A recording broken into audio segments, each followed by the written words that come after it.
মনের শান্তির চেয়ে বড় সম্পদ এই জগতে আর কিছু নেই। যে মানুষ নিজের মন শান্ত রাখতে শিখেছে সেই প্রকৃত ধনী।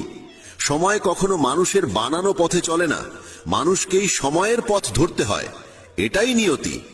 জীবন তখনই কঠিন লাগে যখন আমরা নিজের পরিবর্তন না করে শুধু পরিস্থিতিকে পাল্টাতে চাই। এই পৃথিবীতে কেবল মা বাবাই এমন মানুষ যারা চান তাদের সন্তান যেন তাদের থেকেও সফল হয়।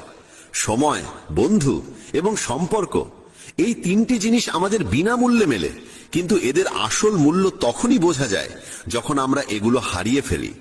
কিছু যন্ত্রণা আছে যা মানুষকে বাঁচতে দেয় না, আবার কিছু দায়িত্ব আছে যা মানুষকে মরতেও দেয় না। তুমি যত ভালো কাজই করো না কেন, তোমার প্রশংসা কেবল শ্মশানেই শোনা যাবে। যদি কাউকে একবার ক্ষমা করো তবে তুমি বোঝদার, দ্বিতীয়বার ক্ষমা করো তবে তুমি নরম হৃদয়ের মানুষ, কিন্তু তৃতীয়বারও ক্ষমা করলে তবে তুমি পৃথিবীর সবচেয়ে বড় বোকা। জীবনের সবচেয়ে দামি জিনিস তোমার বর্তমান। একবার যদি সেটা হারিয়ে যায় তবে পৃথিবীর সমস্ত ধনসম্পত্তি দিয়েও তা ফেরত পাওয়া